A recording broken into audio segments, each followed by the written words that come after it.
So listen, there is a reason why they say that making your first million is the hardest. And after that, every other million becomes that much easier. And I can tell you this from firsthand experience. I made my first $1 million at the age of 18 and have multiplied it every single year since then. And that's actually what I was thinking about last night. And that's what inspired me to make this video. I started thinking, how is it that every year making money and making millions becomes easier? And what was it that makes those first few years? Because yeah, I made my first million at 18, but that was after 4 years of entrepreneurship. So that is really the premise of today's video. I want to talk about the things that maybe aren't too fun, but will guarantee that you make your first $1 million. So real quick, I want to just discuss what makes that first million so difficult, just so you understand what stage of the journey you're at. And so that way you also relax and you enjoy the process and you enjoy the journey. You understand that this is a part of your process and it won't always be this hard. And the main reason, the main thing you need to get over is inertia. Inertia is the tendency for objects that are stationary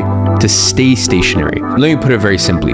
If you were to go on a, let's say, 3-hour flight tomorrow, it would take your pilot about 5 minutes to take off and get you to cruising altitude. Now, with many hours to go, the pilot might check his gauges, and there, he's gonna notice that he's actually burned through 25% of his fuel in just the first few minutes of the journey. But your pilot wouldn't panic, because this is inertia in action. Getting something like a plane moving requires an enormous amount of energy, but once it's up in the air, it's actually remarkably efficient. It's just sipping fuel to stay cruising, and that's why millionaires find it so easy to keep earning money. They live at this altitude. They have the resources and the capital to print more. But I say this in the nicest way possible. You're still on the ground. Getting you up in the sky is going to require a lot of fuel. So that's why in today's video, I'm going to show you how to overcome your inertia and get you to the cruising altitude of millionaires. Now, the first thing I need you to do is I want you to stop looking at the Musks and the Bezoses of this world. I want you to look at the athletes, the Messis, the Hamiltons, the Federers. Now, you might look at interviews with these guys, marvel at their achievements, and think that nothing will be better than sitting with them at a bar picking their brain. Let me tell you something, because I'm friends with a lot of these athletes. There's no one I would rather speak to less than them, especially in the middle of the season, because they are so monastically focused on their goals,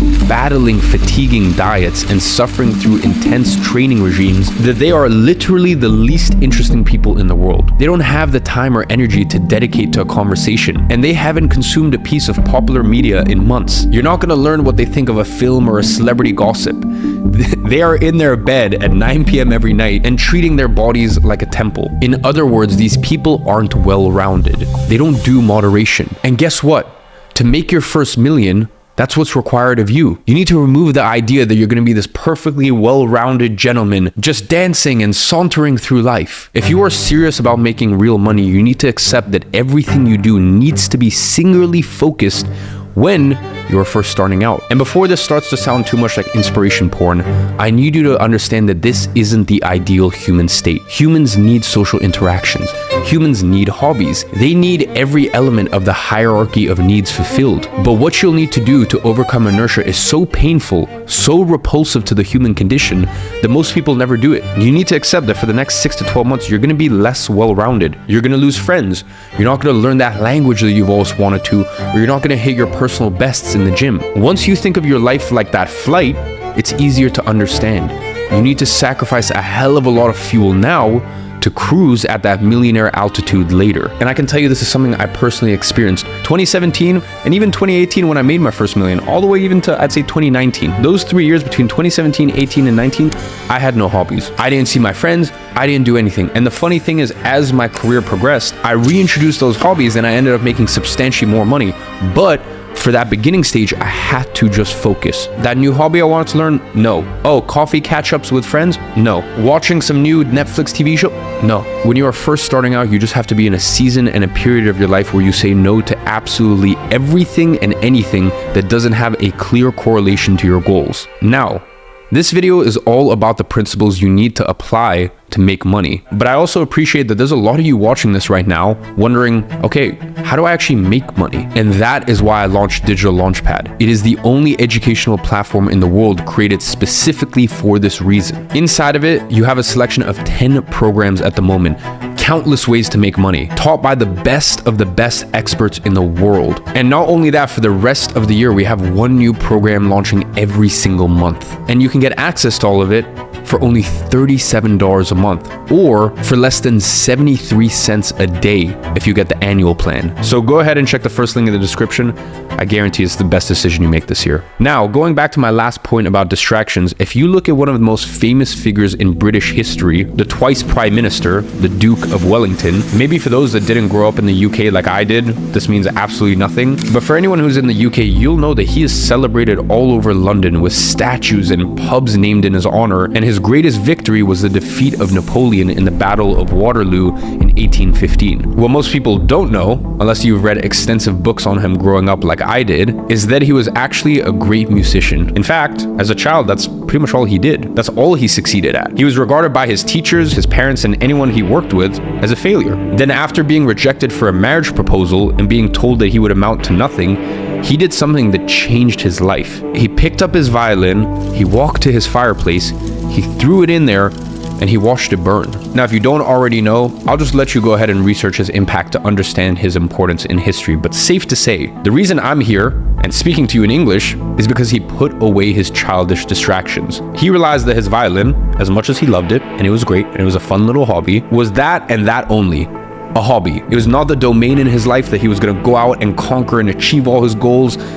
No, it was just a hobby. And to have that sort of insight is so special. You know, there's so many things in my life where they're hobbies, and I leave them as hobbies because I understand this is not my lane. And this, quite frankly, is a distraction. And I'm allowed to have hobbies just as long as my hobbies do not distract me from the main thing. So as you hear all of this, to me, it's still slightly baffling that you still have TikTok or Instagram on your phone, unless you are using it to monetize somehow. Now listen, we live in an attention economy, and there are thousands of people and businesses desperately trying to get yours. You've got Meta and TikTok who employ the same people who make gambling machines to program addictive qualities into their apps. Getting your attention back requires an incredible dedication to removing the distractions from your life. I remember when I was 14, I was flipping Instagram accounts. I bought a PlayStation, I was playing FIFA Ultimate Team, and in fact, I was actually even making money from FIFA Ultimate Team by trading players and then selling the coins on. But even still, I realized that this is holding me back from my greater ambitions, because I knew that it was a distraction. I knew that I would always rather be doing that than doing anything else remotely constructive. Now, you might be looking around your room and wondering if you could do the same thing. I'm not telling you to smash your PlayStation right now.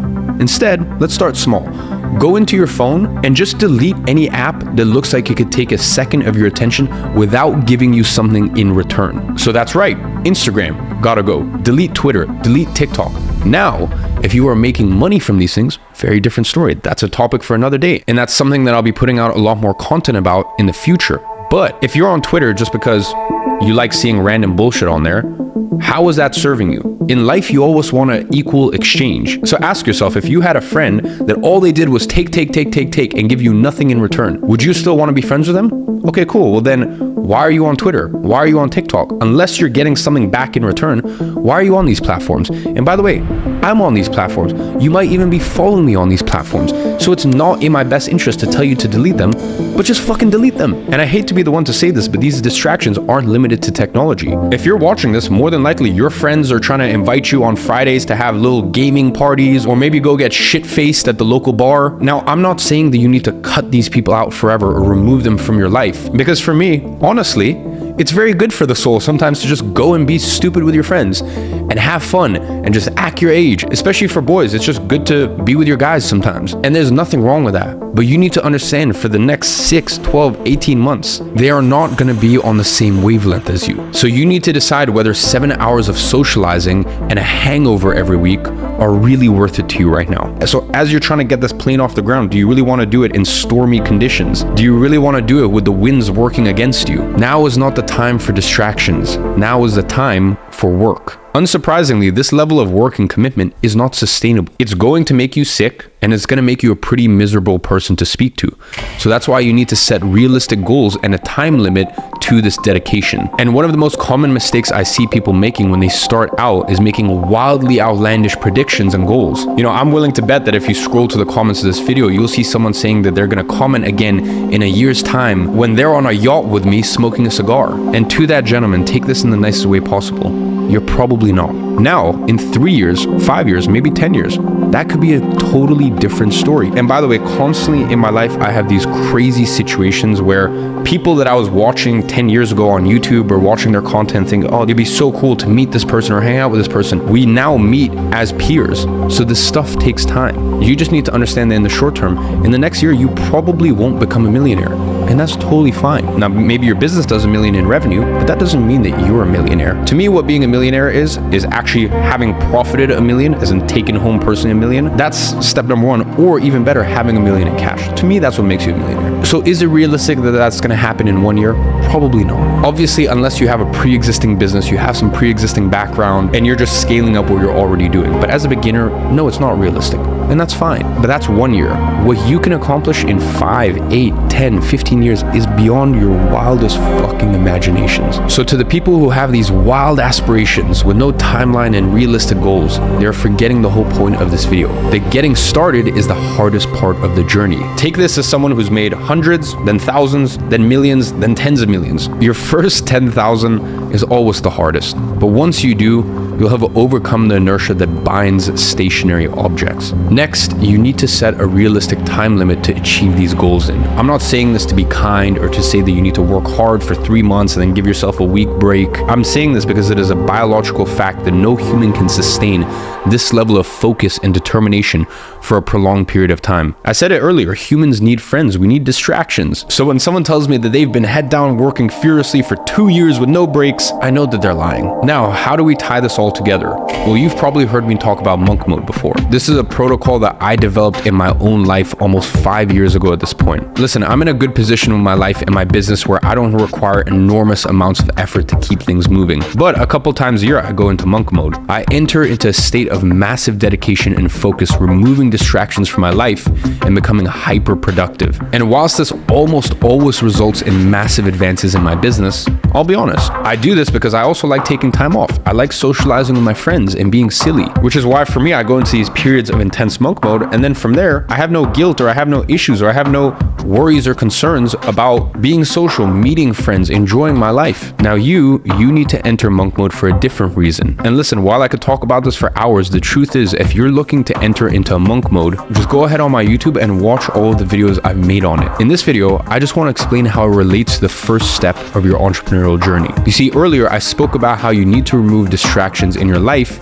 and reduce your social commitments. So you might think, therefore, that this is all about subtraction. The truth is a little different. Monk mode only works when you apply it holistically to all areas of your life. You need to apply the same diligence and commitment to your sleep, your diet, and your body as you do your work. For most people, that means eating less, sleeping more, and sticking to a simple gym regime. This isn't so you can get a six-pack at the same time as earning your first $10,000. It's to support your mind on the journey. Only by fueling it properly and giving it the things you need will you stand a chance at success. So ladies and gentlemen, today's video is really to remind you and assure you that at the beginning, it's hard. I'm not gonna sit here and lie that it's not, but that's fine. That's part of the journey. And I know that it sucks for a bit, and I know that it's not gonna be easy for a bit, but I promise you, listen to me, I promise you this, that if you just get the plane off the ground, if you just get it to that cruising altitude, I'm not saying that your life becomes incredible and you never have any worries or any fears, but it just takes so much less effort to sustain it